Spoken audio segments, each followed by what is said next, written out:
Jonicia. This is my first time making a video. I will be showing you guys how I go through and make my wigs and stuff. Today I will be using inches 20, 22, 24. As I showed you, that was the 20 inch. One of the 20 inch models right there, and I'm also using an 18 inch closure from Killed It by Mo. I would definitely put the name of his Instagram in the video later. But right now I'm showing you guys how I draw my lines and stuff on my wig cap and everything. I apologize that the wig is half made but you know, I had did this way through halfway and I was like, you know what, let me make a video for y'all. But anyway, I use the line method because it makes it more easier for me to guide the tracks around when I'm sewing, and it also speeds up the process. I've seen a lot of people who make videos, wig videos and stuff, they use this method because it's just so much easier and you'll know where to place your tracks and everything. Right now I'm showing you guys how I sew it in. I use the regular stitching method. And also for my 613 here, I always try to use either blonde thread, as I showed before, with my needles threaded, or I try to use this light brown thread, just because, you know, you're using blonde hair, so you don't want to have the black thread showing through there because it will show and it's really, really dark. So you want to try to use like a light color thread or whatever. But I usually have my needles threaded already for me, you know, to help speed up my process so I won't have to keep stopping and going or whatever. So I'm gonna let you guys continue to watch the video from here, and I will be tuning back in when it gets to the next part that I need to talk through for you guys. So I hope you enjoy. Okay, so boom, y'all. Hey, your girl is back. So right here, I am finishing up, I think, the 22 inch bundle that I had. I'm gonna be moving on to the 20 inch. Right here, I think I am tying off my last knot or whatever. I usually double, triple knot when I tie it just to secure the knot so it won't come loose or whatever. And I cut the excess string and then I move on to the next bundle. I try to stay away from cutting my wefts and everything when I do my hand stitching or whatever, just so the bundles won't shed. But right here, as you can see, I'm showing you guys how the bundle look. It is very nice. It is body wave, in case you guys didn't know, and the length of the bundle is a nice little length as it's doubled right here, and then, you know, separating it for the long way it's a really, really nice bundle, and the bundles are really soft. So next I'm finna just go ahead and take my needle, and I actually do stick my needle through the rift of the bundle when I first started off, just to secure the knot and to make sure that it stays and it's secure and don't move. But after that, I usually just go under the weft through the cap and just continue on sewing. And then from there, even when I tie it off at the end, I don't usually go back through the weft. I might go through the weft on accident, but I usually just double, triple tie it so it can just be secure, because you guys don't want no loose tracks in your wig. You know, y'all gonna be really, really mad. But anyway, from here I'm just gonna continue following my lines on my cap with the last bundle. I'm going to try to fit the whole thing in that little bitty spot that I have left, and I will be back because I think it's another part that's coming up where I'm going to show you guys when I actually do cut the weft, because going up to the crown under the closure, I do sew it another way. Instead of bringing it all the way around the head, I do it like a back and forth sewing little technique. But I will show you guys, but that's the only time I'll cut the weft. After that, it'll just be where I sew it up and then flip the weft over and sew it down. So I'm gonna let you guys continue watching this, and I will be back. So hey you guys, I just want to give y'all a quick little thing. So right there, I just showed you guys how I put my T-pins in on my track sometimes, especially when I get up towards the crown of the head, just because you will start curving the tracks, and I found it easier to place my T-pins on my track just because I don't feel like having the hair all over my shoulder and stuff, constantly having to hold it up. So the T-pins actually does a lot of work, and it makes it easier for you to continue sewing and stuff. I see a lot of people use this method also. So if you guys want to try that method, you can. It will make life so much easier, especially if you don't use the technique to draw your lines on your cap. Yeah, it's a life changer, man. You guys should go ahead and invest in those T-pins and try that method. I promise you, you won't regret it.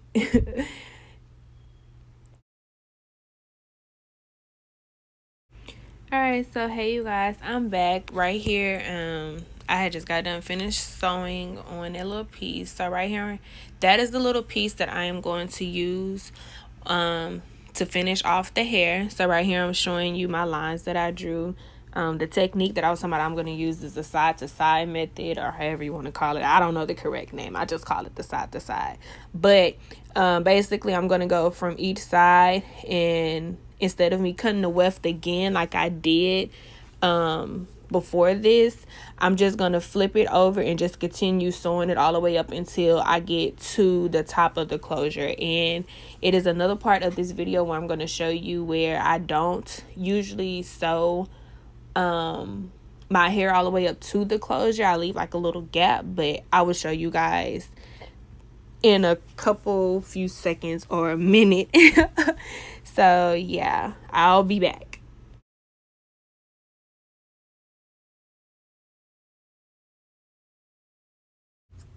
Okay, so right here I am finishing up that last little piece of track of the 22-inch that I have. I'm just gonna go ahead and just snip that little piece of thread right there for you guys, and I'm gonna double and triple knot and make sure that it's really tight and it ain't gonna go nowhere.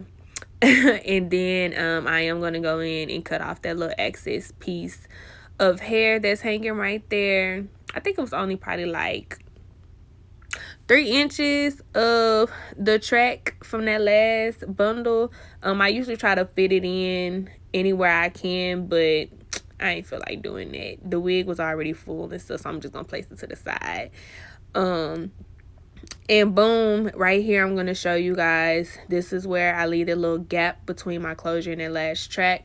The only reason why I do that is because I don't like when I do hot comb my hair and stuff where the closure is. No matter how hot you get the comb or flatten it, I just do not like the little bulkiness. So I usually do that with my frontals, just because I also the track closer to the closure. But for my regular closures, I usually just leave that little gap or whatever. So right here, I'm going to show you guys how I cut the lace off this beauty wig right here. Y'all see that stitching? Yes, ma'am. When you do cut this little excess piece off, y'all, please put y'all hand how I have mine and cut. You do not want to cut a hole in your closure, nor do you want to cut any of your thread off of your wig cap, because if you do, all that thread is going to start unraveling, and your polo wig that you just spent an hour or hours on is going to start coming loose, and you're going to be really mad at yourself, and we don't want that. So right here, y'all see how, clean I cut it. It's not, perfect, but it would do or whatever. Right now, I'm gonna go ahead and place this wig cap on top of my mannequin head. I usually do this when I take my videos and pictures, especially with my 613 hair, just to show you guys like how it look under different skin tones, preferably my skin tone.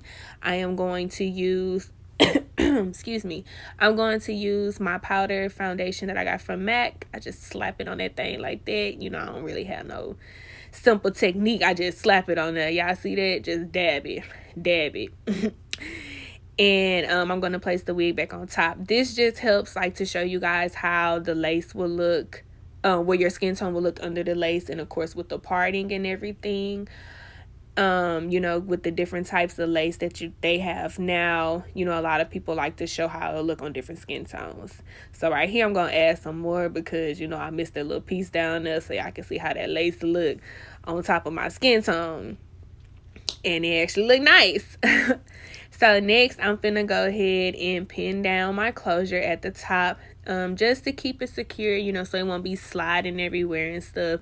Once I start styling the wig, I am going to do a middle part on this wig. I'm not going to pluck it or anything, but I'm going to slap that mug down the middle and mold it down and set it under the hair dryer.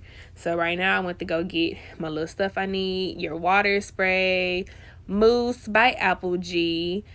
You need a hot comb, flat iron. You know, actually, I ain't really just use that flat iron because I forgot I was doing body wave.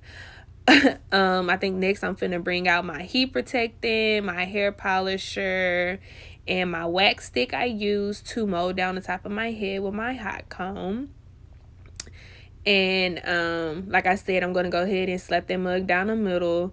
It is gonna be a part in here where I'm gonna look at it and it's gonna, my middle part gonna be off. And with me, I'm a perfectionist. I love to make sure that my parts are where they're supposed to be, especially my middle part. If it's off even by an inch, I am going to be mad and I'm going to fix it.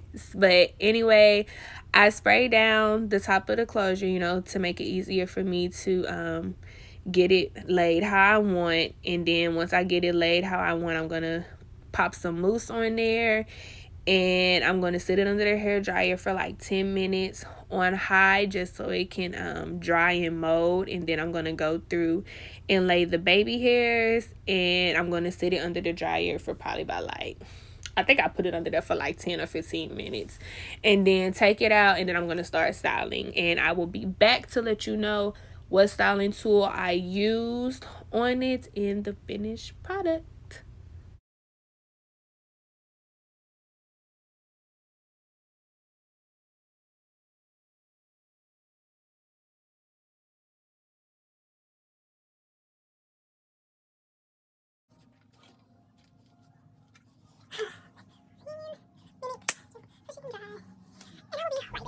Alright, so it's done being under the dryer. So I'm showing you guys how it look after taking it from under there.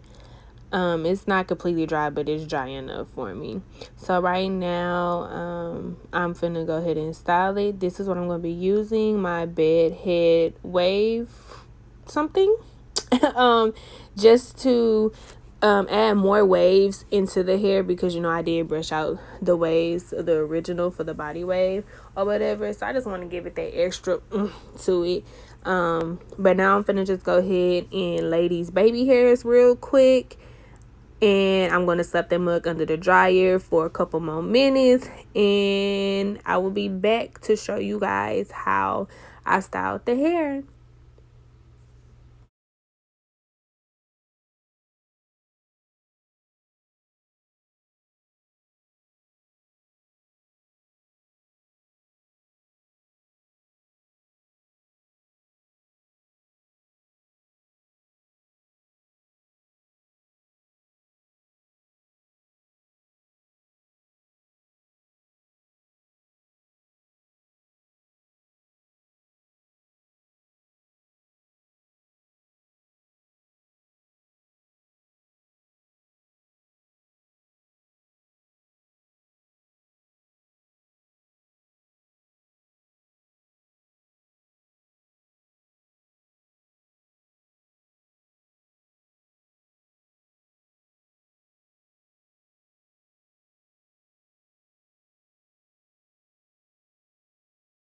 Okay, so right here, I just got done parting my hair and stuff. I'm finna start crimping the hair with my bed head away we go.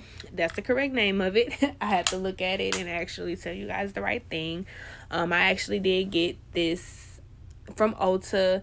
I think I possibly got it for free, but I think the original price is like $30 or $40. Don't quote me on that price, y'all, because I might be wrong. I got this probably like last year, so I really don't know the correct price. But I usually use this when I want to do, you know, a deep wave look or a loose wave look on some of my straight hair, or if I just want to go through and give my body wave a look or whatever. So definitely invest in it. But throughout the rest of the video, y'all will see, like, after each section that I do go in. I start off with my Got To Be spray, but then I switch over to my pink holding spray, just because it gives like a lighter hold. Because the Got To Be spray is like, really heavy duty, especially if you spray a lot. But I just do that just to keep the crimps, holding in place, because sometimes when you're curling your hair and moving around a lot, the curls tend to fall, and I didn't want that to happen. I wanted them to stay looking really fresh until I got done finishing my wig. And by the way, the degrees that I put it on is 400. Before y'all start panicking like, oh my god, this girl gonna burn our hair out. No ma'am, I definitely put some heating spray on the hair. I sprayed it all through there. I don't know if I had got it on video, but I spray heating spray all through there, because baby, I do not play. I usually put it on the highest setting because I need that curling iron, flat iron to be hot. I need my crimps and curls to be crumptious. Okay, I don't know if that's a word, but we gonna make that a word. So yeah, I did do that. And this technique I just finished, and I used it throughout the whole entire head until I got up to the front. There's nothing that I changed around with how I was curling the hair. But I will show you guys how it looks at the ending. So y'all gonna hear my voice one more time. I promise you guys it's gonna be the last time at the end when I show you. So y'all go ahead and enjoy me styling this beautiful wig.